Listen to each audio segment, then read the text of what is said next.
Assalamualaikum warahmatullahi wabarakatuh. Berjumpa kembali dengan Ibu dalam pembahasan soal uji kompetensi kelas 7 bab 3 ya, tentang klasifikasi materi. Ya, sebelum kita mulai silakan dipersiapkan dulu perlengkapannya, buku tulis untuk mencatat dan juga alat-alat tulis yang lainnya. Ya. Sudah disiapkan semua?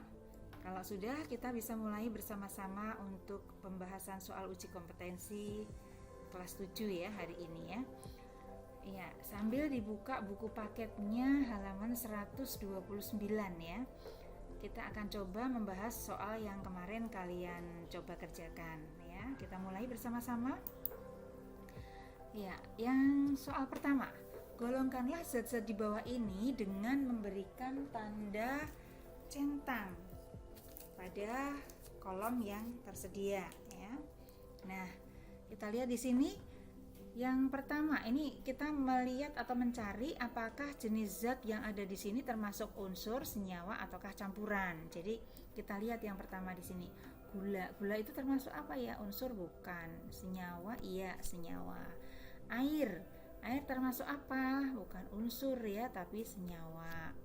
Emas itu termasuk unsur karena dia hanya terdiri dari satu macam zat saja. Kemudian seng itu juga unsur, ada namanya ya, emas ada nama unsurnya, seng itu Zn ya, ada nama unsurnya. Tinta, kalau tinta ini ada airnya, ada pewarnanya ya, ini berarti itu campuran. Kemudian asam cuka itu adalah senyawa ya. Besi itu termasuk apa? Unsurnya adalah Fe, besi ya, berarti dia adalah unsur. Arang itu karbon ya, karbon tapi yang sudah jadi dalam bentuk arang ya, itu berarti karbon, berarti itu termasuk unsur ya, unsur karbon, arang ya, unsur. Kemudian sirup termasuk apa ya? Sirup termasuk itu ada airnya, ada gulanya, jadi itu adalah campuran. Kemudian udara termasuk apa? Udara itu termasuk macam-macam kan isinya, udara berarti campuran. Garam dapur itu natrium klorida, berarti itu adalah senyawa. Kemudian sabun itu ada beberapa macam unsur yang digabung, beberapa macam senyawa ya yang disatukan, jadi itu berarti campuran. Kemudian berikutnya nomor 2, di rumahmu ditemukan berbagai jenis larutan, contohnya sirup, cuka, kemudian apa ini, garam dapur ya, ini garam dapur ya, sabun cair dan sampo.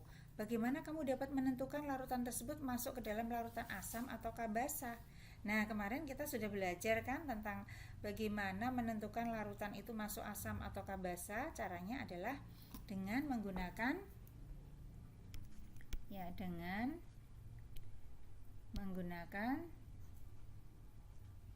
indikator.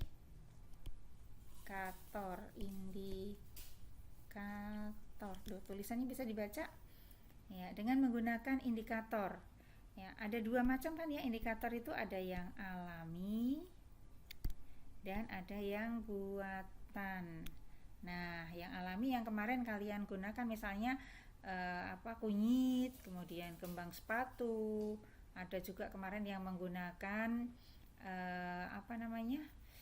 bunga kertas ya, bunga bougainville. Nah, itu juga ada yang pakai daun suji. Nah, itu semuanya termasuk indikator asam basa. Jadi kalau yang membuat kesimpulan bahwa itu adalah senyawa asam, bahwa kunyit termasuk senyawa asam atau daun suji termasuk senyawa basa, itu kurang tepat ya. Jadi misalnya kertas lakmus dicek, nah ini dicelup ke larutan cuka warnanya kok seperti ini, dicelup ke larutan sabun kok warnanya seperti ini. Oh, berarti berarti kertas lakmus adalah senyawa asam. Ini tidak tepat ya. Jadi itu kertas lakmus itu termasuk indikator buatan. Kemudian kemarin itu kunyit, daun suji, kembang sepatu, bunga kertas atau bunga bougainville itu termasuk indikator ya, indikator alami. Jadi larutan penguji. Ya, seperti itu. Jadi tolong untuk kesimpulannya yang kemarin bisa diperbaiki ya, yang belum tepat. Kemudian berikutnya nomor 3, lakukan identifikasi 5 jenis campuran yang sering dijumpai di lingkungan sekitarmu. Jelaskan contoh unsur-unsur penyusun campuran tersebut dan kegunaannya dalam kehidupan sehari-hari atau dalam kegiatan industri. Nah, contohnya misalnya yang biasa itu apa ya? Misalnya es campur. Ini terdiri dari apa? Ada air atau es ya, kemudian ada gula, kemudian ada buah, ada agar-agar. Nah, ini adalah unsur-unsur yang menyusun es campur ya. Untuk apa kegunaannya? Ya, untuk minuman atau makanan atau minuman ya. Kemudian yang lain misalnya ada air gula. Berarti penyusunnya adalah air atau sirup ya, atau sirup. Air dan gula. Nah, ini penyusunnya. Nah, nanti kalian tambahkan lagi ya, 3 lagi yang lainnya. Ya, ini diantaranya ya untuk contohnya saja. Kemudian kita lanjut ya ke nomor berikutnya. Jelaskan proses pemisahan campuran dengan metode penyaringan, sentrifugasi, sublimasi, kromatografi, dan distilasi. Nah, ini sudah Ibu siapkan jawabannya ya. Penyaringan adalah pemisahan campuran yang berupa cairan dan juga padatan ya, berdasarkan perbedaan ukuran partikel zat yang bercampur. Ya, jadi ini dasarnya adalah perbedaan ukuran partikel zat yang bercampur. Kemudian yang kedua, sentrifugasi. Ini adalah pemisahan campuran yang berupa zat cair dan padat dengan cara diputar dengan kecepatan tinggi, sehingga nanti akan terpisah antara yang cair dengan yang padat ya. Sublimasi, ini pemisahan campuran yang terdiri dari zat yang dapat menyublim dan zat yang tidak dapat menyublim.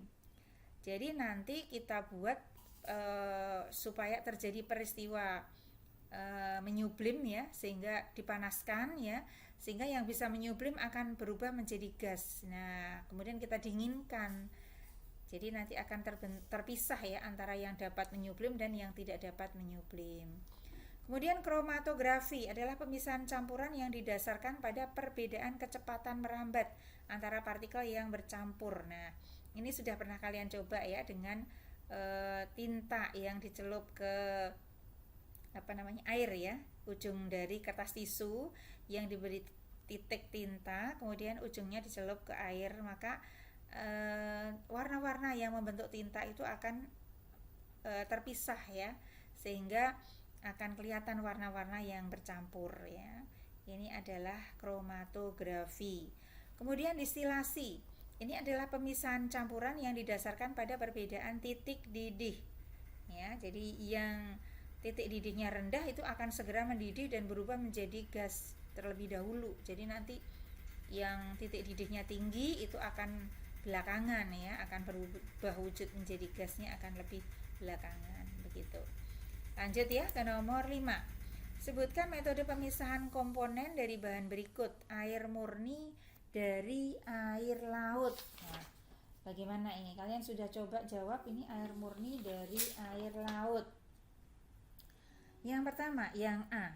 Untuk air murni dari air laut ini metode pemisahannya yang bisa digunakan adalah dengan evaporasi atau penguapan, atau bisa juga dengan destilasi ya, untuk air murni dan air laut dari air laut ya.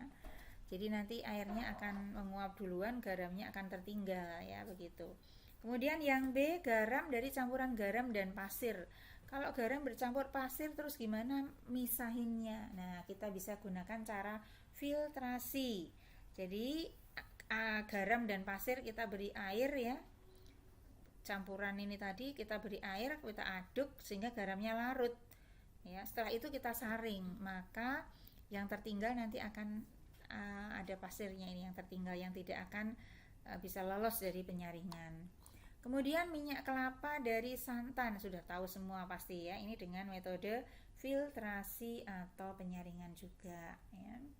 Berikutnya Yang nomor 6, buatlah daftar aplikasi atau percobaan dari metode pemisahan campuran dalam kehidupan sehari-hari dan dalam kegiatan industri. Kamu dapat mencatatnya pada tabel berikut. Nah, ini juga daftar apa saja yang ada dalam kehidupan sehari-hari dengan penyaringan. Misalnya apa nih?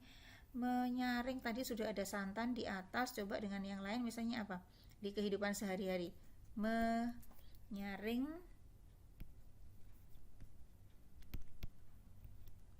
teh. Iya. Industrinya apa? Industri tahu. Nah, itu juga harus disaring ya. Sari kedelainya yang sudah direbus disaring ya, sehingga akan terbentuk tahu ya, cairan yang berisi kedelai, sari kedelai yang kental ya, tapi halus ya, partikel kasarnya dipisahkan. Kemudian sentrifugasi, misalnya apa ini? Mesin cuci. Aduh, bisa dibaca nggak tulisannya? Berikutnya, mesin cuci itu sentrifugasi, jadi diputar dengan kecepatan tinggi sehingga akan terpisah antara zat cair dengan zat padatnya. Di industri misalnya apa ini? Misalnya kita coba untuk yang, kalau di buku itu ada pemisahan sel darah ya, pemisahan sel darah merah itu contoh dari industri yang mengelola untuk pembuatan serum ya, itu menggunakan sentrifugasi, pemisahan sel darah dengan cairan darah atau plasma darah. Tapi juga ada industri tepung misalnya. Nah, ini tepung ini juga dipisahkan padatannya itu dengan menggunakan sentrifugasi ya. Ini contohnya saja, kalian boleh juga cari yang lain ya. Berikutnya nomor 7, mengapa suatu campuran tidak murni dapat dipisahkan dengan cara fisika tapi tidak dapat dipisahkan dengan cara kimia? Karena untuk campuran yang tidak murni ya, yang tidak murni itu tercampur ini tercampur secara fisika. Jadi karena tercampur secara fisika, maka pemisahannya harus dengan cara fisika juga gitu ya. Jadi tidak bisa dengan cara kimia. Karena tidak memerlukan reaksi kimia ya. Jadi hanya tercampur secara fisika saja ya. Ya, berikutnya nomor 8, air adalah senyawa murni, sedangkan susu stroberi cair yang terdapat dalam kemasan merupakan campuran antara air, gula, susu, dan penambah rasa stroberi. Buat daftar tentang persamaan dan perbedaan sifat antara air dan susu stroberi tersebut. Jelaskan metode pemisahan yang sesuai untuk memisahkan zat penyusun susu stroberi. Nah, bagaimana ini? Nah, kita lihat ya. Misalnya nih di sini sudah Ibu siapkan persamaannya. Apa sih persamaan air dengan susu stroberi? Oh iya, sama-sama berwujud cair. Lalu perbedaannya apa untuk air dan untuk susu stroberi ya? Ini air warnanya jernih, sedangkan susu stroberi warnanya keruh merah muda. Kemudian air itu tidak beraroma dan tidak berasa, sedangkan susu stroberi beraroma dan berasa. Berikutnya ini air tidak dapat basi, tapi susu stroberi bisa basi, iya kan? Nah, jadi bagaimana cara untuk memisahkan susu stroberi dari partikel-partikelnya? Ternyata bisa dipisahkan dengan cara bagaimana? Dengan sentrifugasi. Sentrifugasi. Ya, ini adalah cara untuk memisahkan susu stroberi ini dari partikel-partikel penyusunnya. Ya. Berikutnya, jelaskan perbedaan perubahan fisika dan perubahan kimia suatu zat, tapi sebelumnya isi tabel di bawah ini. Nah, ini gimana nih? Air didinginkan. Air didinginkan wujud awalnya apa ya? Berarti wujud awalnya adalah cair. Terus kalau didinginkan menjadi padat, ya kan? Terbentuk atau tidak terbentuk? Terbentuk atau tidak terbentuk zat baru? Kalau didinginkan berarti tidak terbentuk zat baru. Air dipanaskan pada suhu 100 derajat, mula-mula cair, kemudian menjadi berwujud gas. Terbentuk zat baru tidak? Tidak juga. Pembakaran lilin awalnya padat, Kemudian setelah dipanaskan menjadi cair kan, meleleh. Nah, terbentuk zat baru tidak? Oh, tidak, sama, tetap lilin juga, ya kan?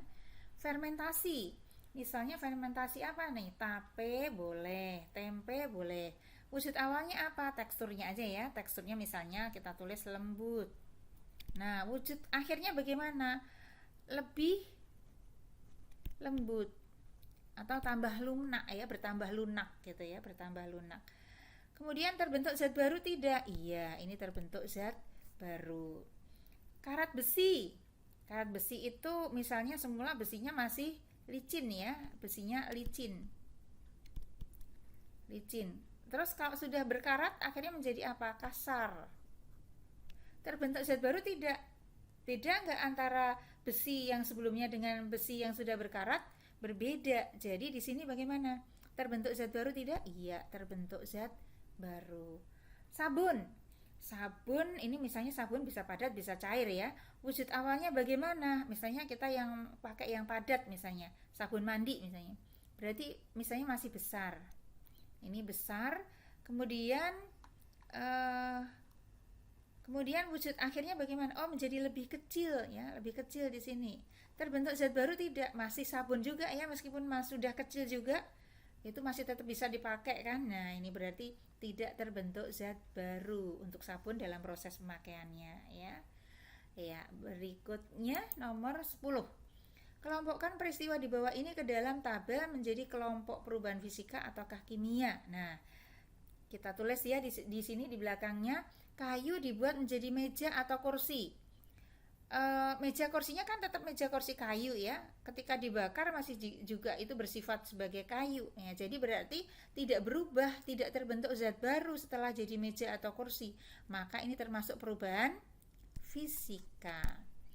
Batu dipotong menjadi kerikil, batu yang gede dipotong jadi kecil-kecil, tetap batu juga kan. Berarti ini masih sama, tidak terbentuk zat baru. Berarti ini adalah perubahan fisika. Nasi menjadi basi. Nasi yang masih menjadi nasi itu baunya bau nasi. Setelah basi baunya jadi nggak enak ya. Nasi ketika pegang kita makan rasanya seperti itu ya, tidak berlendir. Tapi setelah basi menjadi berlendir karena ada bakteri di dalamnya. Nah, jadi di sini berubah, teksturnya berubah, ada bau yang berubah karena ada perubahan sifat-sifat itu, terbentuk bau, kemudian berubah teksturnya. Nah, ini merupakan perubahan kimia. Kapur barus menyublim, tapi kan bisa dikembalikan lagi. Berarti ini adalah perubahan fisika. Singkong difermentasi menjadi tape. Nah, sudah berubah. Ini tidak manis semula ya, menjadi tambah manis. Kemudian ada alkohol juga. Nah, berarti ini perubahan kimia karena terbentuk zat baru. Kertas dibakar menjadi abu, berubah ya. Kertasnya tidak bisa balik lagi ya. Ini juga tidak bisa balik lagi. Itu ciri dari perubahan kimia, itu nggak bisa berbalik lagi. Kertas dibakar menjadi abu. Ini berarti perubahan kimia. Lilin meleleh ketika dipanaskan. Nah, ini masih bisa kan dikembalikan lagi ya. Kalau sudah memadat, maka ini berarti perubahan fisika. Pembakaran kembang api yang sudah dibakar nggak bisa lagi dibakar ya. Jadi sudah berbeda, terbentuk zat yang baru. Jadi ini adalah perubahan kimia. Ya, ini untuk yang nomor 10. Nah, sampai di sini pembahasan ya. Ini hanya sampai nomor 10. Jadi tolong diperhatikan lagi. Untuk kalian yang kemarin sudah menjawab, kemudian jawabannya masih kurang tepat, maka tolong diperbaiki kembali jawaban kalian yang ada di buku tulis. Tidak usah dikirimkan ke ibu, tapi diperbaiki saja supaya nanti bisa kalian pelajari, karena minggu depan kita rencanakan untuk ulangan ya. Jadi tolong diperhatikan dengan baik, maka nanti kesalahan-kesalahan itu bisa diperbaiki ya, tidak terjadi pada saat ulangan ya. Sampai di sini dulu. Kalau ada yang belum jelas silahkan ditulis di komentar. Kemudian tolong tugas tidak perlu dikumpulkan ya, sekali lagi. Jadi ini hanya memperbaiki tugas yang kemarin ya. Ya, sampai di sini dulu. Terima kasih. atas perhatiannya. Wassalamualaikum warahmatullahi wabarakatuh.